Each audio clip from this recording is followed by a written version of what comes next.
MKohl40. We actually have a really cool feature match here. It's me versus head-to-head battles. Susu stepped up to the plate last week on stream, and I told a lot of people to go ahead and do commentary on this.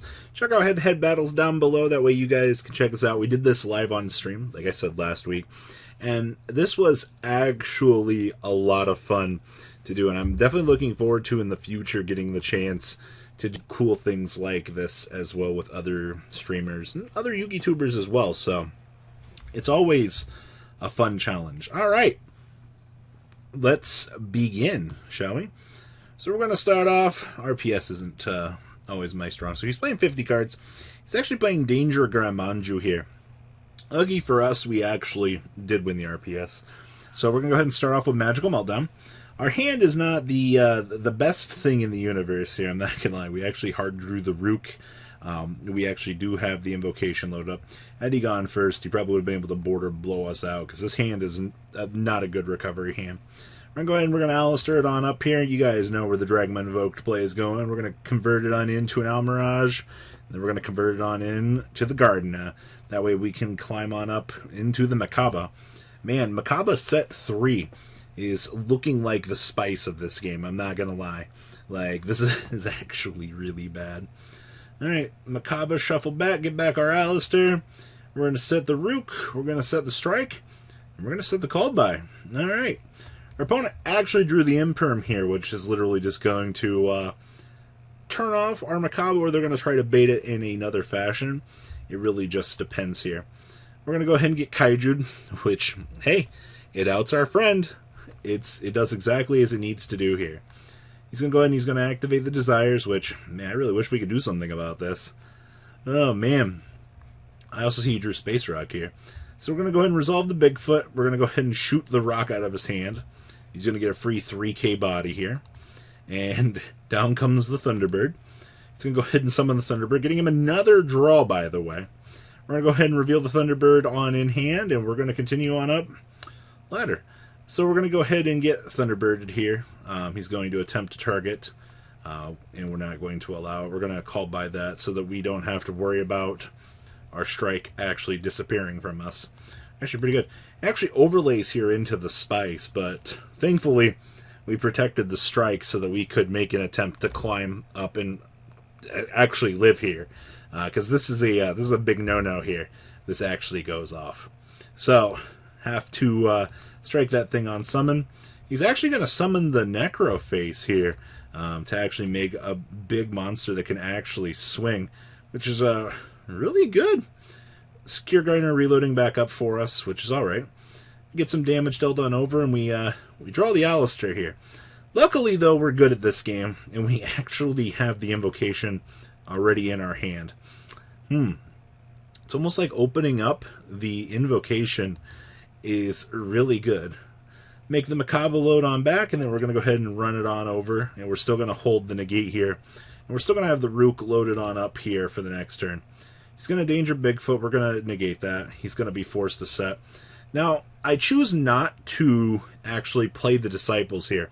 I did not want to give away the knowledge that we are playing Dragma Invoked, and I figured one more passive turn could kind of get us things. Because we do get to set up the Algoides here that we can, that basically, if they attempt to special anything, we can physically interrupt them.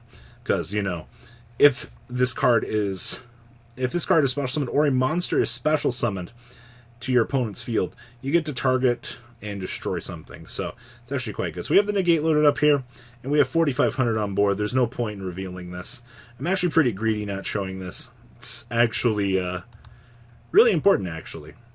Alright, so swing through. He attempts to summon the Eater of Millions, which is going to get mollywopped there by the Algoides, taking game 1 for me. Game 2! Ah, yes! We made a comeback, by the way, there. The strike on the Dragalong was really good. Alright, so we're going to go ahead and we're going to start doing what we like to do. AKA, we're going to start revealing some beautiful pluses here. Bigfoot into the whole set. And we're going to go ahead and we're going to Gizmek here. He really doesn't care about his extra deck. It's just, or his deck, it's just fodder to make Link monsters, or Xyz monsters. So we're going to go ahead, we're going to make the Mr. Galaxy Lord here. Alright, so we got a very Dragma hand here. And it kind of stinks. This card is really good, by the way. Opponent's monster effect activates. Detach material from this card to negate it. So we're going to have to go ahead and imperm this. I'm not trying to get my Ecclesia negate seed. We're going to go ahead and we're going to drop the Ecclesia here. We're going to go ahead and get impermed again. And, well, we're just going to hold on this.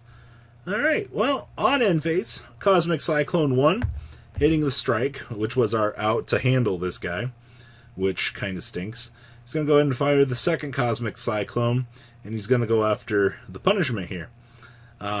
Literally leaving us not good value at all, which actually kind of stinks. He's going to go ahead and switch this Necroface and this Photon into attack mode, and we're going to get mollywopped here. Oh, man. And this thing is going to destroy us. Oh, look, we drew the Alistair. Alright, so we're going to go ahead and attempt. He's going to negate CS, which is fine. We're going to go ahead and we're going to summon the Fleur-de-Lis. That way we can actually attack on over the Galaxy Lord here. Because when a Dragma or, you know, anything swings on over, you can drop this. Okay, it's main phase, you can summon it. If there's a monster special summon from the extra deck. If you control a Dragma, you get the negate simultaneously.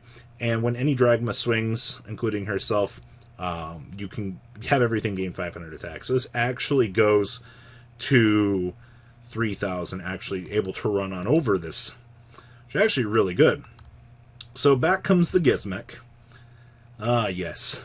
You ever just fire this Called by the Grave? That feels really good. Alright, and then this man comes out of nowhere here. I'm in complete and utter control of this game.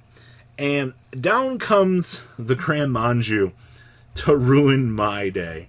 This is actually hilarious. This is the rip of the century here. This thing just comes out of nowhere and goes, hey buddy, you ready to lose? Smashed on over. We take some life. It's, there's literally like nothing you can draw. We draw the Solemn Judgment for turn there. We actually just straight lose there. That's, it's actually really rough. Oh, man. Topping the Grand Manju. Susu's Spirit Animal came for him that game. It was actually really good. The tempo on that game was really back and forth, too. The double Cosmic was very nice. I definitely... I don't see anything different. He could have, I guess, like, could have Cosmic to the call by, could have made a difference. I saw on his stream after the game, I watched the replay, and he was hovering over the call by there. But either way, he still ends up taking it. All right, we're heading on into Game 3 here. Now, I get to start, which is quite good. So, this actually, fun fact here, Dimension Shifter in chain to the Disciple. I can't actually do my drop because I read from the drop, okay? So, basically, I drop, it still gets banished, but there's nothing that we can do there, all right?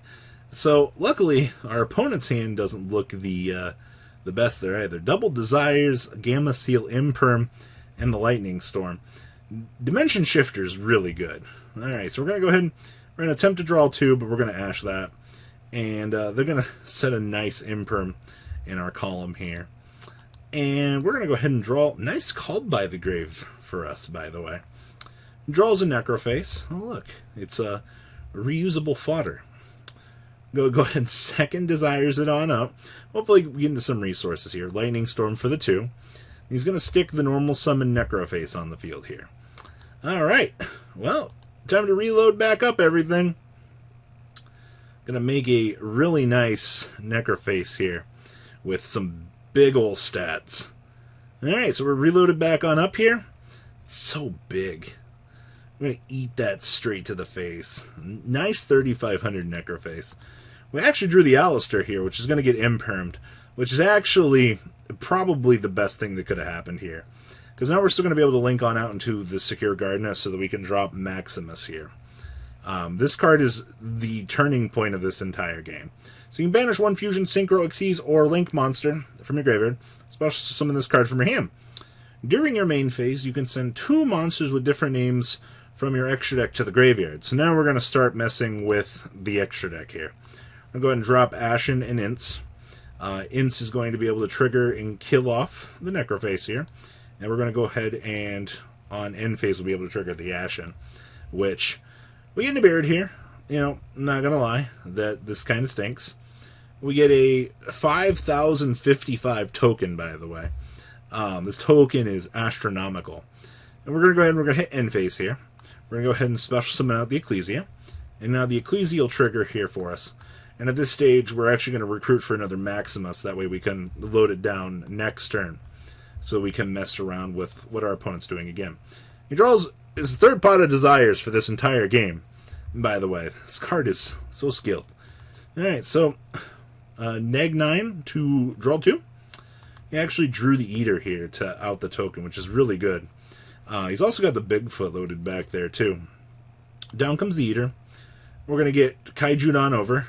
We, unfortunately... Well, actually, I guess best case we did hit the Bigfoot here. Alright, so going to pop the Kaiju. He swings on over. We take 3k direct, which is a yikes here. But now at this stage, we're going to go ahead and we're going to start loading down. Maximus is a huge wall to this Nibiru, and there's not a lot that he can really do to do this. We're going to go ahead and we're going to rip 2 apart out of the extra deck again. We're going to drop the Apocalon here, actually, and we're going to drop the Ints. It's actually very important that we kill off the Eater here. We're going to load up the Rook. We're going to drop the Callby, and we're going to set this.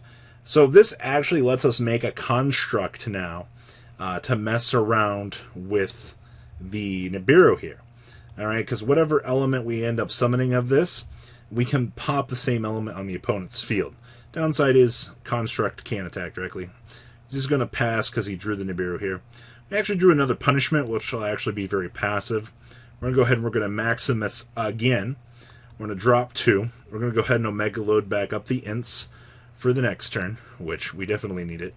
End phase, down comes the Ashen at this stage, bringing out the Ecclesia on into the Fleur-de-Lis for the defense backload here. He actually got into another Eater here, which is actually really good. Also the fact that this is just the wall of the century here for the hold down. We're only winning because Maximus is so fat. Like, really. Down comes the Eater. He's going to rip apart the rest of his extra. He's going to attempt to shift into battle here. And now we're going to get to start messing around with his stuff. So now we're going to go ahead and we're going to drop the Rook here. We're going to go ahead and we're going to make the construct. And then we're going to punishment on this to drop. And then end phase, we special out this from the Ashen. We do have the extract monster, so the conditions are met to summon out the Fleur-de-Lis. We negate the construct, and then we swing on in with everything. 5,000, 7,000, excuse me, 6,000, 8,000, 10,000 life points here on the opponent. The construct just on the smile points there. Wrapping up our game with head-to-head battles on the run back of the century there. And this man, by the way, this man drew the Grand Manju on the next turn. Like, this card is his spirit animal. There's no doubt in my mind about this. Like, this card just comes to him like it's his job. So, whew, I hope that you guys enjoyed this. I do have another set of commentary for Pack as well. I will probably do tomorrow for you guys. But guys, please check out head-to-head battles down below. Please show them some love. And if you guys enjoy these types of replays, the first one of this style we did, we just took the stream highlight and uploaded so people could see my raw thoughts, but I was told to do it this way, so we'll see whichever way you guys end up liking better. Alright guys, I'm out. Take care. Thank you, patrons, for making the ride never truly end. Without you guys' support, well, I would probably be doing Truffle Shuffle videos for a living. Guys, please check out MKohl40 for all of your Cardfight Vanguard content brought to you by MKohl40. And if you are looking to pick up singles, check out MKohlGames.com for your trading card game needs. Thanks for watching, everybody.